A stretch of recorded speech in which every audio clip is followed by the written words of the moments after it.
श्री संत वामनभाऊ महाराज यांच्या पुण्यतिथीचा मौजे फुलसांगवी गावामध्ये म्हणजेच भाऊच्या जन्मभूमीमध्ये सुवर्ण महोत्सव सोहळा अगदी आज थाटामध्ये आरंभित करण्यात आलेला आहे। ज्यांच्या मार्गदर्शनाखाली हा कार्यक्रम पार पडतो असे श्री क्षेत्र मच्छिंद्रनाथ गडाचे मठाधिपती महंत स्वामी जनार्दन बाबा या ठिकाणी उपस्थित झाले आणि या कार्यक्रमाची गावकऱ्यांना त्याचबरोबर पंचक्रोशीत भाविक भक्तांना मार्गदर्शन करून कार्यक्रमाची यथोचित सुरुवात करून दिली। हा कशा पद्धतीने चालणार आणि कशा पद्धतीने चालावा यासाठी बाबांशी आपण या ठिकाणी हितगुज करणार आहोत। बाबा याबद्दल आपल्याला काय सांगतायत आपण पाहूयात।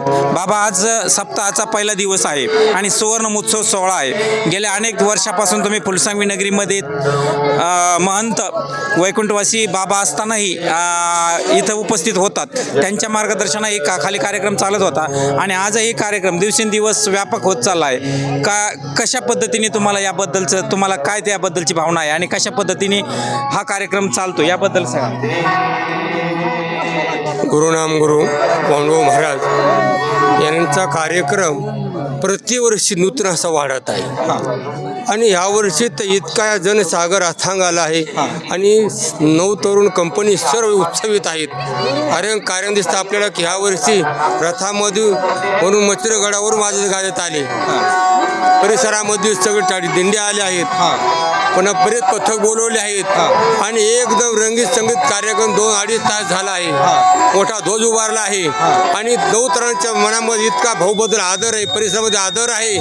वर्षा काळी सरिता चढवू लागे पंडूसुता असा 20 ते 25 हजार लोक या ठिकाणी आले आहेत पुष्पवृष्टीसाठी आले आहेत आणि त्या ह्या ठिकाणी गडकरी खोडकरी आणि परिसरामधील महाराष्ट्रातून असणारे मोठे मोठे कीर्तन करायचे नियोजन केले।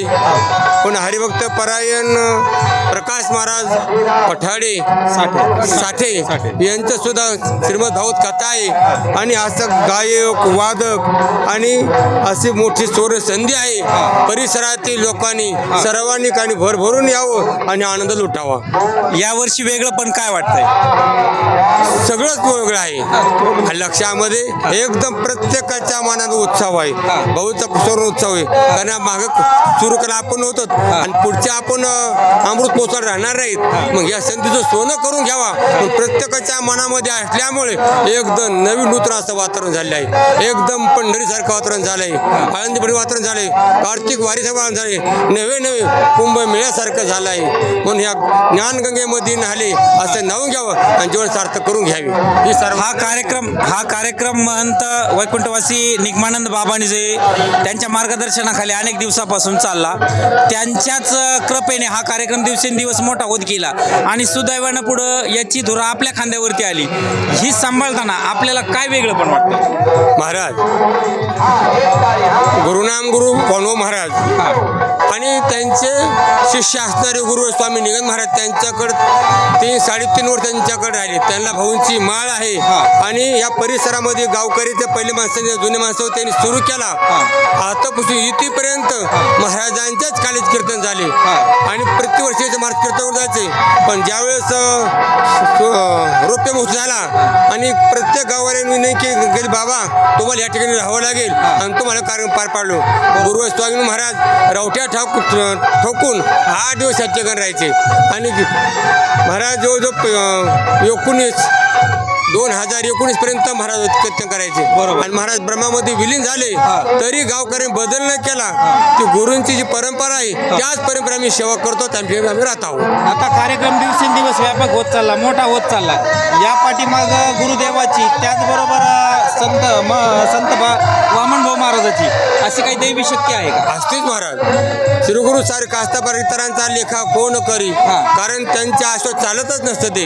सद्गुरु वाचून संसारी तारक निश्रेष्ठ आन कोणी, म्हणून गुरुची कृपा आहे, भाऊंची कृपा आहे, गुरुस्वामीवरची कृपा आहे आणि जनता जनाची कृपा आहे। सर्वांच्या मनामध्ये भाऊबद्दल आदर आहे म्हणून हा कार्यक्रम वाढत राहील।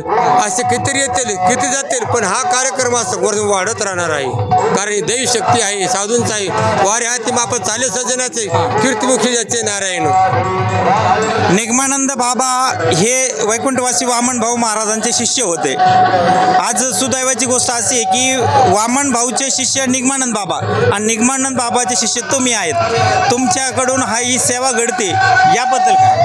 महाराज अव्याचे देवा जन्मभूमी हे सेवा. महाराज उघडे परम सद्गुरूची मूर्ती गुरु त्यार्थी शिष्याची. जशी गुरुवर्य निगमान महाराजांना त्यांचे गुरु असणार पवनू महाराजांची सेवा घडली, तशी सुद्धा मला महाराजांची 14.5 वर्षी सेवा घडली आणि तिथून पुढे सुद्धा आता मी त्याची सेवा करत आहे. हे माझं काही नसून फक्त निमित्त मात्र भवसवय साचे नाही, सर्व गुरु महाराजच करून घेतात म्हणून आम्ही निमित्त मात्र आहोत. म्हणून दबावायचं कारण नाही, मी करतो अहंकार घ्यायचं काही कारण नाही, सर्व महाराज करून घेतात. हे आहेत श्री क्षेत्र मत्स्येंद्रनाथ गडाचे मठाधिपती महंत स्वामी जनार्दन बाबा. आज आपण पाहिलं की श्री संत वामन भाऊ महाराजाचा सुवर्ण महोत्सव सोहळा मोठ्या थाटामध्ये मौजे फुलसांगवी भाऊच्या जन्मभूमीमध्ये पार पडत आहे आणि या सुवर्ण महोत्सव सोहळ्यामध्ये आज त्यांचं मार्गदर्शन लाभत आहे आणि एवढं सर्व काही त्यांच्या मार्गदर्शनाखाली पार पडत असताना, गावकऱ्याच्या उत्साहातून पार पडत असताना सर्व काही श्रेय आपल्या गुरुंना देतात. हेच यांच्यातलं वारकरी संप्रदायातलं मोठेपण या ठिकाणी आपल्याला पाहायला मिळत आहे. जन्मभूमी न्यूजसाठी मी शंकर भालेकर.